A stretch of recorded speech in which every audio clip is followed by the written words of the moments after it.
आज हम लोग मेनली डिस्कस करने वाले हैं एमकॉम में जो आपका अकाउंटिंग फॉर मैनेजर डिसीजन है, उसमें एक चैप्टर है ब्रेक इवन एनालिसिस। आज हम लोग उस चैप्टर पर डिस्कस करेंगे। साथ में थोड़ा-सा हम लोग कुछ स्टूडेंट्स बहुत ऐसे नए हैं जो आज पहली बार मे बी क्लास कर रहे होंगे, तो थोड़ा-सा आप लोग का सिलेबस भी बता देते हैं। साथ में सिलेबस के साथ हम आप लोग का थोड़ा-सा असाइनमेंट के कुछ क्वेश्चंस दे देंगे और कुछ इम्पोर्टेंट क्वेश्चन भी बता देंगे, जिससे कि आप लोग अच्छे से कर पाओ एग्ज़ाम की तैयारी। ठीक है? चलो स्टार्ट करते हैं। स्क्रीन सबको दिख रहा होगा, है ना? तो थोड़ा-सा यस पहले सर। आप लोग अपना सिलेबस देख लो। अगर सभी तो आई थिंक ऑलमोस्ट सबको जानते होंगे कि मैंने पहले भी ये सब बता दिया है। बट स्टिल कुछ न्यू स्टूडेंट है, आज ऑनलाइन फर्स्ट डे स्टार्ट कर रहे हैं आप लोग के सबसे रिलेटेड। तो थोड़ा-सा किसी को अगर कुछ प्रॉब्लम है तो देख लो, बाद में दिक्कत ना हो, कुछ पता ही ना हो, ऐसा नहीं होना चाहिए। ठीक है? तो आप लोग का जो मेन है वो सिलेबस क्या है वो देखो यहाँ पे ध्यान से। एक तो अकाउंटिंग फॉर मैनेजर डिसीजन पहला पेपर है, दूसरा है फाइनेंशियल मैनेजमेंट, तीसरा एचआरएम, फिर रिसर्च मेथोडोलॉजी। उसके बाद आप लोग के माइनर सब्जेक्ट है, तो माइनर सब्जेक्ट के रिगार्डिंग में आप लोग को इन्फॉर्मेशन दे दिया गया है। अगर स्टिल आपको नहीं पता है तो माइनर सब्जेक्ट के रिगार्डिंग में अलग से बता देंगे। लेकिन मेन आपके जो 4 मेजर पेपर है मास्टर डिग्री में, पीजी में, वो आपके ये पेपर है। तो आप सबको पता है 75 जो है वो आपका यूनिवर्सिटी एग्ज़ाम लेगी और 25 आपको आपके डिपार्टमेंट के जो टीचर है, जो सब्जेक्ट टीचर होंगे वो आपको प्रोवाइड करेंगे। उसके कुछ क्राइटेरिया है, बाद में उस क्राइटेरिया पे हम डिस्कस कर लेंगे। पहले थोड़ा सिलेबस को देख लेते हैं। ये आपका अकाउंटिंग फॉर मेजर डिसीजन का सिलेबस है। इसमें आपके ज़्यादा यूनिट्स नहीं हैं। देखोगे तो मेनली 4 यूनिट्स हैं। बस 4 यूनिट पढ़ने हैं, 1, 2, 3, 4। अब 4 यूनिट में क्या है वो थोड़ा आप देख लो, ठीक है?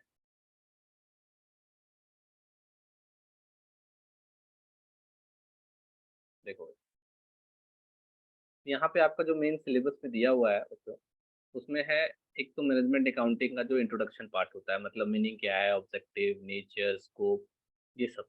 ये सब है मेनली आपका इंट्रोडक्शन में मैनेजमेंट अकाउंटिंग का। और फिर फाइनेंशियल अकाउंटिंग से थोड़ा इसको रिलेट कर रहा है, कॉस्ट अकाउंटिंग से थोड़ा रिलेट किया जा रहा है।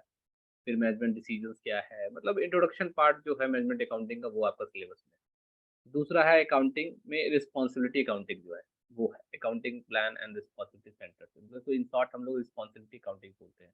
तो एक वो दिया हुआ है तुम्हारा। तो बस खत्म, इससे ज़्यादा इसमें कुछ नहीं है। तो मेनली एक है इंट्रोडक्शन, मेनली इसमें क्या है, intro of accounting for managerial decision एक हो गया। दूसरा है आपका रिस्पॉन्सिबिलिटी अकाउंटिंग। अब दूसरे यूनिट में आ जाते हैं, ये तो रिस्पॉन्सिबिलिटी अकाउंटिंग मेरा हो गया। और एक इंट्रोडक्शन है अकाउंटिंग फॉर मैनेजरियल डिसीजन का, जिससे रिलेट थोड़ा कॉस्ट कर रहा है, कॉस्ट से, फाइनेंस से। और उसके बाद आपका मार्जिनल कॉस्टिंग है और ब्रेक इवन एनालिसिस। तो मेनली यही है आपका marginal costing and break even analysis. तो दोनों एक ही दूसरे से रिलेट करता है, कुछ अलग है ऐसा नहीं, क्योंकि ब्रेक इवन एनालिसिस जो करते हैं वो बेस्ड ही होता है मार्जिनल कॉस्टिंग पे। ठीक है? उसी में सर एब्जॉर्प्शन कॉस्टिंग भी है, ये दिया हुआ है। कुछ अलग है क्या? नहीं।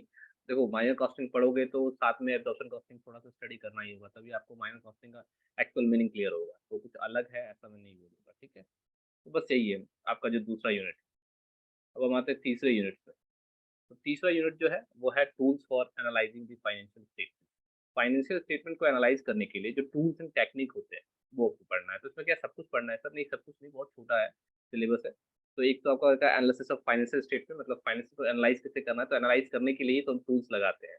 तो वो टूल्स कौन कौन से लगाने हैं सर, जो मुझे पढ़ने हैं सर खासकर? तो एक तो हॉरिजॉन्टल और वर्टिकल एनालिसिस है, और तीसरा है ratio, cash flow end fund flow. तो मेनली हम लोग यहाँ पे जो पढ़ेंगे मेनली वो है ratio, CFS cash flow statement, और फंड फ्लो स्टेटमेंट या फंड फ्लो एनालिसिस और कैश फ्लो एनालिसिस बोल सकते हैं। ये हो गया आपका third unit. And the last unit जो है वो मैनेजमेंट रिपोर्टिंग है। मतलब मान लो आप कोई काम करते हो तो रिपोर्टिंग कैसे करोगे मैनेजमेंट को? कुछ बना के तो दोगे कि मैंने ये डाटा बनाया है, इस डाटा में कुछ ये है, कुछ बजट है, इस तरह की कुछ चीज़ें हैं।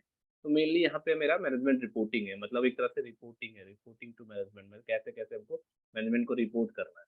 तो वो चीज़ है यहाँ पे आपका। तो object of reporting, needs at different level, types of reports, modes of reporting, reporting at different level of management. तो मेनली यहाँ पे हम लोग थोड़ा-सा रिपोर्टिंग पढ़ेंगे, किस तरीके से हम लोग रिपोर्ट प्रिपेयर करते हैं, वो चीज़ यहाँ पे हम लोग देखेंगे। तो मेनली आपका ये 4 अ, यूनिट है, बहुत ज़्यादा नहीं है, बहुत कुछ ज़्यादा पढ़ना भी नहीं है। अब आते हैं सर इसमें क्वेश्चन कहाँ से ज़्यादातर आते हैं वो बता दो। आज किसी बच्चे ने एक शेयर किया था फाइल मुझे, प्रैक्टिकल का, ठीक है? तो जो प्रैक्टिकल का फाइल जो शेयर किया था बच्चों, उसमें क्या था कि पुराने सिलेबस के बेस पे था। मतलब उसमें वेरिएंस एनालिसिस भी था, स्टैंडर्ड कॉस्टिंग भी हम पढ़ रहे थे उसमें, स्टैंडर्ड कॉस्टिंग एंड वेरिएंस भी। तो वो इस सिलेबस का पार्ट नहीं है। सिलेबस से रिलेटेड मिल ही नहीं रहा है सर क्वेश्चंस पेपर्स। हाँ, कोई बात नहीं, नहीं मिल रहा है, छोड़ दो। वो सिलेबस एक्चुअली रहता ही है, लेकिन चूँकि न्यू मेजर में ऑलरेडी मेजर में आपको माइनर भी पढ़ने हैं, 4-4 मेजर सब्जेक्ट भी पढ़ने हैं, तो ऑलरेडी ये बहुत वास्ट हो गया है, तो सिलेबस को थोड़ा-सा छोटा बनाया गया है। इसीलिए कई सारे यूनिट्स जो है वो कम कर दिए गए हैं, क्योंकि आपको 4-4 मेजर पढ़ने हैं, फिर माइनर भी पढ़ने हैं, तो अगर ज़्यादा बड़ा वास्ट सिलेबस होगा तो कवर करना थोड़ा मुश्किल होगा। इसीलिए सिलेबस बनाते समय थोड़ा-सा पुराने सिलेबस कंपैरिज़न में इस बार सिलेबस को थोड़ा छोटा बनाया गया है। तो देखा जाए तो मेनली क्या आएगा, देखो एक प्रैक्टिकल क्वेश्चन तो आपको यहाँ से आ जाएँगे, इस जगह से। ये मान के चलो कि यहाँ से एक प्रैक्टिकल क्वेश्चन रहेंगे और एक क्वेश्चन यहाँ से रहने के पूरे चांसेस है प्रैक्टिकल क्वेश्चन। अगर आप पढ़ के जाते हो तो एक क्वेश्चन प्रैक्टिकल माइनर कॉस्टिंग से और एक आपके tools for analysing the financial statement, यहाँ से एक रहने का पूरे चांसेस होंगे। ये 2 आप अच्छे से करके चले जाओ और इंट्रोडक्शन से भी रहेंगे क्वेश्चन, ठीक है? प्रीवियस ईयर क्वेश्चन मैं थोड़ा जुगाड़ करता हूँ, कोशिश करता हूँ कहीं से मिल जाए तो, आपके सीनियर से बात करता हूँ, ठीक है? तो अगर मुझे 1-2 दिन में अगर प्रीवियस क्वेश्चन मिल जाते हैं, तो मैं कुछ डिटेल से आपको इसके बारे में बता भी पाऊँगा, ठीक है? मेरे पास अभी डॉक्यूमेंट नहीं मिले हैं, मैंने सोचा कि आप लोग कर लोगे, कोई बात नहीं, कल तक शायद मुझे मिल जाए। मैंने कुछ बच्चों को कहा है, तो उन्होंने कहा कि सर देखते हैं, आपको कल तक हम दे देंगे। तो अगर मुझे कल तक मिल जाए, तो मैं उस पे डिटेल थोड़ा डिस्कस कर पाऊँगा, क्योंकि मैं भी देखना चाहता हूँ कि पैटर्न ऑफ क्वेश्चन यहाँ पे किस तरह से पूछे जाते हैं। क्योंकि मैं भी इस यूनिवर्सिटी के लिए नया हूँ, मेरी नई पोस्टिंग है तो ऑटोमेटिकली मुझे बहुत ज़्यादा इस यूनिवर्सिटी के रिगार्डिंग आइडिया नहीं। बट जो नॉर्मल बाकी मैंने यूनिवर्सिटीज़ में पढ़ाई है, इससे पहले मैं 3 यूनिवर्सिटी में पढ़ा चुका हूँ। तो वहाँ पे जो मुझे आइडियाज़ है उसके लेवल पे आज जो आपको पढ़ा सकूँगा वो पढ़ा दूँ। ठीक है? तो ये था आपका अकाउंटिंग फॉर मैनेजर डिसीजन का। इसके साथ आप फाइनेंशियल मैनेजमेंट में देखना चाहो तो यहाँ पे देख सकते हो कौन-कौन से यूनिट में आपको पढ़ने हैं। तो एक तो आपको इंट्रोडक्शन पढ़ना है, वही, ठीक है? इंट्रोडक्शन का मतलब ये होता है meaning, functions, objectives, scope, like this. उसके बाद आया कैपिटल बजटिंग, ठीक है? उसके बाद कॉस्ट ऑफ कैपिटल। तो यूनिट 2 में 2 चीज़ें हैं, capital budgeting and cost of capital. तो बच्चों कैपिटल बजटिंग जब हम करते ही हैं, तो कैपिटल बजटिंग में 2 बातें ध्यान रखते हैं। एक तो हमारा कॉस्ट क्या होगा और एक हमारा रिटर्न क्या। ये 2 चीज़ों के बेस पे ही हम कैपिटल बजटिंग करते हैं। तो जहाँ कैपिटल बजटिंग होगा ध्यान रखना वहाँ कॉस्ट ऑफ कैपिटल भी होगा ही होगा। तो ये 2 चैप्टर हैं लेकिन समझना एक-दूसरे से रिलेट बहुत ज़्यादा करते हैं, ठीक है? तो दूसरा यूनिट हो गया। उसके बाद तीसरा यूनिट हमारा लिवरेज। अब लिवरेज में हम क्या पढ़ेंगे सर? तो लिवरेज ऐसे 3 तरह का होता है, operating leverage, financial leverage and combined leverage. Combined leverage जो होता है वो ऑपरेटिंग और फाइनेंशियल लिवरेज को मर्ज करके बनाया जाता है। तो लिवरेज एक यूनिट है। अब लिवरेज जहाँ पढ़ेंगे वहाँ पे कैपिटल स्ट्रक्चर भी पढ़ेंगे। बोला कि क्यों सर? बताएँगे। क्योंकि देखो कैपिटल स्ट्रक्चर का मतलब है कहाँ से पैसा लाओगे। एक तो घर से लाएँगे, एक तो बाहर से लाएँगे। 2 ही जगह से पैसा लाते हैं, घर से और बाहर से। घर के पैसे को बोला जाता है कैपिटल और बाहर वाले पैसे को बोला जाता है लोन। हम एकदम सिंपल लैंग्वेज समझा रहे हैं, ठेठ भाषा में, एक लेमैन की भाषा में, ठीक है? तो कितना पैसा यहाँ से उठाएँ, कितना पैसा यहाँ से उठाएँ कि अपने फर्म की वैल्यू को मतलब अपना प्रॉफिट को हम मैक्सिमम बना सकें, अपने फर्म की वैल्यू को हम क्या कर सकें मैक्सिमाइज़ कर सकें या बोले तो ऑप्टिमाइज़ कर सकें, तो वो चीज़ है। तो इसका जो हम स्ट्रक्चर तैयार करते हैं, स्ट्रक्चर को तैयार करते समय हम जो फ़ोकस करते हैं, वो फ़ोकस करते हैं हम लोग लिवरेज पे। लिवरेज यहीं शुरू होता है इन दोनों के एडजस्टमेंट पे। इससे कितना, इससे कितना। इसका जो एडजस्टमेंट होता है, उसमें लिवरेज आ जाता है हमारा। हम लोग बाद में पढ़ेंगे, 2 तरह का लिवरेज है, ऑपरेटिंग और फाइनेंशियल लिवरेज। तो यूनिट 3 हमारा कंप्लीट है। उसके बाद हमारा वर्किंग कैपिटल है, बस इतना ही पढ़ना है इसमें। तो 4 यूनिट यहाँ पे भी है, बहुत बड़ा यूनिट है, ऐसा नहीं है, ठीक है? तो यहाँ से आपका फाइनेंशियल मैनेजमेंट कंप्लीट होता है। उसके बाद आता है human resource management. I hope आपके टीचर ने बता दिया होगा बट स्टिल मैं तो बता रहा हूँ सिलेबस थोड़ा-सा तो एक बार आपको रिकॉल कर दे रहा हूँ। तो यहाँ पे भी ज़्यादा ये नहीं है 4 ही यूनिट दिया गया है। तो पहला यूनिट इंट्रोडक्शन से जुड़ा हुआ है और एक पर्सनल पॉलिसी से जुड़ी है। उसके बाद आपका मैन पावर है, रिक्रूटमेंट है, प्रमोशन है, ठीक है? और training, job analysis, special problem, grievance, labours की, एम्प्लॉइज़ की ग्रीवांस तो होती ही होती है ना। समस्याएँ जो होती हैं, उनको कुछ लगता है कि मेरे साथ गलत हो रहा है, तो भई मेरे साथ कुछ कमियाँ हैं, मुझे सही से वर्किंग कंडीशन नहीं दे रहे हो, मुझे सही से सैलरी नहीं दे रहे हो, प्रमोशन नहीं दे रहे हो, इंसेंटिव्स नहीं दे रहे हो, तो ये सब ग्रीवांस होती है। सुनते होंगे ना हमेशा देखते होंगे डिस्प्यूट होते रहता है। कई बार एम्प्लॉइज़ क्या करते हैं स्ट्राइक करते हैं, लॉकआउट करते हैं, तो वो सब चीज़ें ग्रीवांस में हम लोग देखेंगे, ठीक है? और किस तरीके से हम मोटिवेट कर सकते हैं अपने एम्प्लॉइज़ कि ग्रीवांस ही ना हो। तो फिर तो यही चीज़ थी ना। तो ये आपके 4 यूनिट आपके ह्यूमन रिसोर्स मैनेजमेंट। उसके लास्ट में आपका रिसर्च मेथोडोलॉजी है ना, तो रिसर्च है, वही इंट्रोडक्शन हम देखेंगे इसमें सारे सारे, रिसर्च डिजाइन है, उसके बाद डाटा कलेक्शन कैसे होता है, प्राइमरी डाटा सेकेंडरी डाटा जो होता है उसके मेथड ऑफ कलेक्टिंग प्राइमरी और सेकेंडरी डेटा, तो कलेक्शन ऑफ डेटा यहाँ पे देखेंगे। उसमें हम देखेंगे कलेक्शन डेटा में कौन कौन से हम मेथड अप्लाई करते हैं, किस तरह का सैंपल प्रिपेयर किया जाता है, सैंपल डिजाइन कैसे की जाती है, वो सब क्वेश्चनायर कैसे तैयार किए जाते हैं डाटा कलेक्शन करते समय, है ना, तो वो है।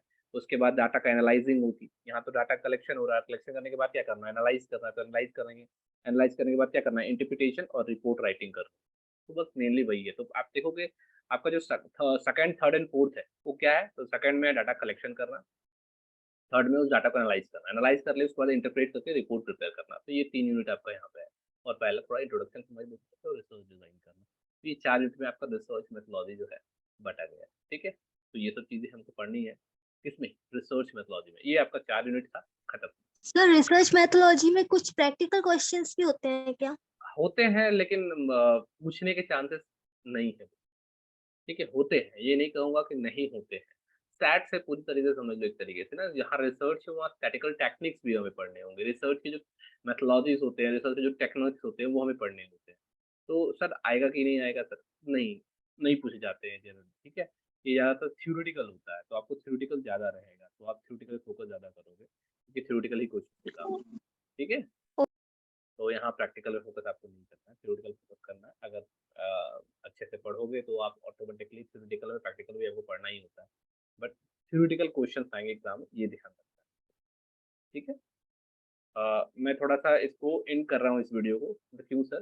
क्योंकि इस वीडियो को मैं अपलोड कर दूँगा, ये जो सिलेबस वाला वीडियो मैंने अभी बताया, थोड़ा-सा ओवरव्यू दिया है, ये मैं थोड़ा-सा अपलोड कर दूँगा आपके यूट्यूब में, आपके कॉलेज के साइट पे। कॉलेज के साइट में मतलब कॉलेज का यूट्यूब का जो है आपका चैनल, उसमें भी और कॉलेज के साइट में भी हो सकता है ये अपलोड हो जाए। कोशिश करूँगा। तो सभी को अपने कॉलेज के यूट्यूब चैनल जॉइन कर लो। ऐसे भी आप कॉलेज में जाके टाइप करोगे बीकेडी कॉलेज, ठीक है? अगर बीकेडी कॉलेज लिखते हो तो ऑटोमेटिकली आपको अपना चैनल मिल जाएगा। सीधा लिखना बीकेडी कॉलेज। बस इतना लिख दो, आपको आपका सारे कॉलेज मिल जाएगा। आप जाके उस चैनल को सब्सक्राइब कर दो, ठीक है? और बाकी के साथ भी शेयर करो। देखो 1000 सब्सक्राइबर अभी नहीं हुए हैं, ठीक है? 1 मिनट रुक जाओ।